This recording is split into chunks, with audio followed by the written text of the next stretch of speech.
Hi అండి అందరికీ welcome to my channel. నేను మీ ప్రసన్న.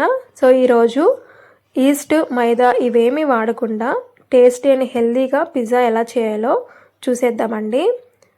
సో ఇదైతే టేస్ట్ చాలా బాగుంటుంది. సో దీని ప్రిపరేషన్ ఏంటో చూసేద్దాము.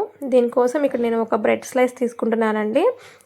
బ్రెడ్ని తీసుకొని ఇలా వీడియోలో చూపించిన విధంగా ట్రయాంగిల్ షేప్లో అనేది కట్ చేసుకోవాలి. దీని ప్లేస్లో మీరు హోల్ వీట్ బ్రెడ్ కానీ బ్రౌన్ బ్రెడ్ కానీ కూడా యూస్ చేసుకోవచ్చు.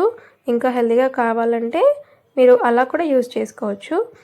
సో ఇలాగా ట్రయాంగిల్ షేప్లో అయితే కట్ చేసుకొని పక్కన పెట్టేసుకోవాలండి. సో నేను ఇక్కడ 6 వరకు కట్ చేసుకొని పెట్టుకున్నాను. ఇప్పుడు ఒక బౌల్లోకి ఎగ్స్ని బ్రేక్ చేసుకొని వేసుకోవాలండి. ఇక్కడ నేను ఒక 2 ఎగ్స్ తీసుకున్నాను. మీకు క్వాంటిటీ ఎక్కువ కావాలంటే ఒక 4 వరకు కూడా తీసుకోవచ్చు. దాంట్లోనే కొంచెం పెప్పర్ అండ్ సాల్ట్ అనేది యాడ్ చేసుకొని మంచిగా మిక్స్ చేసేసుకోవాలన్నమాట.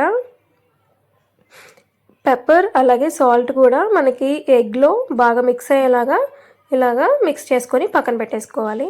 ఇప్పుడు ఒక ప్యాన్లో కొంచెం ఆయిల్ వేసుకొని మొత్తం స్ప్రెడ్ చేసుకోవాలండి. ఆయిల్ ప్లేస్లో మీరు బటర్ కూడా యాడ్ చేసుకోవచ్చు. సో నేను బటర్ ఇక్కడ అవైలబుల్లో లేదు కాబట్టి నేను ఇక్కడ ఆయిల్ వేసుకున్నాను. సో బటర్తో చేస్తే ఇంకా బాగుంటుంది. సో ఇలా స్ప్రెడ్ చేసుకొని ఆయిల్ కొంచెం హీట్ అయిన తర్వాత మనం ఇలాగా ఎగ్ మిక్స్చర్ని వేసుకోవాలి. సో ఇదంతా కూడా కొంచెం సిమ్లో పెట్టి మాత్రమే చేసుకోండి. హై ఫ్లేమ్లో పెడితే ఏంటంటే తొందరగా కుక్ అయిపోతుంది. మనకి ఎగ్ అనేది అంత తొందరగా కుక్ అవ్వకూడదు, ఎందుకంటే ఇంకా ప్రాసెస్ అనేది ఉంది కాబట్టి.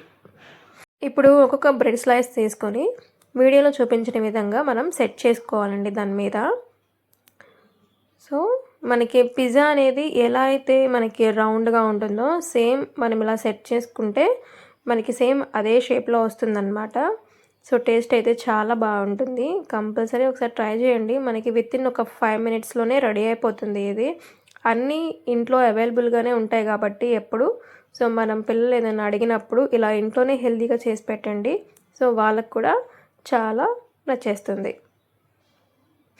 ఇప్పుడు ఇలా సెట్ చేసుకున్న తర్వాత మీకు వీలైతే ఇలాగా టర్న్ చేసుకోవచ్చు. ఒకవేళ కుదరట్లేదు అనుకుంటే ఒక ప్లేట్లోకి టర్న్ చేసుకొని అప్పుడు దీన్ని మళ్ళీ ఇలాగా మనం బౌల్లో వేసుకుంటే సరిపోతుంది.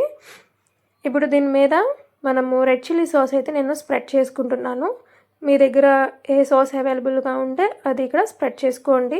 లైక్ టమాటా సాస్ కూడా మీరు వేసుకోవచ్చు. దాని మీద ఇప్పుడు సన్నగా కట్ చేసి పెట్టుకున్న ఆనియన్స్ అయితే యాడ్ చేసుకుంటున్నాను.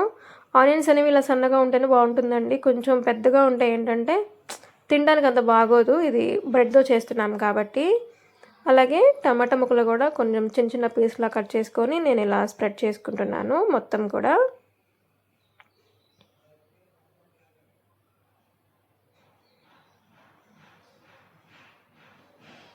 నెక్స్ట్ చిల్లీ ఫ్లేక్స్ అనేది స్ప్రెడ్ చేస్తున్నానండి. దీని మీద మీరు ఆరిగానో కూడా వేసుకోవచ్చు. అలాగే టాపింగ్స్ మీ దగ్గర ఏవి అవైలబుల్లో ఉంటే అవన్నీ కూడా యాడ్ చేసుకోండి. నెక్స్ట్ ఇక్కడ మనకి పిజ్జాకి ఎంతో ఇంపార్టెంట్ అండ్ టేస్ట్ని ఇచ్చే చీజ్ని అయితే మనం ఇక్కడ యాడ్ చేసుకుంటున్నాము. నెక్స్ట్ దాని మీద కూడా చిల్లీ ఫ్లేక్స్ అనేది స్ప్రెడ్ చేసుకొని మూత పెట్టేసేసి 5 మినిట్స్ వరకు కుక్ చేసుకుంటే సరిపోతుంది. ప్రాసెస్ అంతా కూడా సిమ్లో పెట్టి మాత్రమే కుక్ చేసుకోండి. మీడియం టు హై ఫ్లేమ్లో పెడితే మనకి బ్రెడ్ అంతా మాడిపోతుంది అనమాట. సో సిమ్లో పెట్టుకొని కుక్ చేసుకుంటే మంచి కలర్ వచ్చి చాలా బాగుంటుంది పిజ్జా అనేది. ఇంతే అండి, చాలా ఈజీగా చేసేసుకోవచ్చు ఇంట్లోనే హోమ్ మేడ్ పిజ్జా.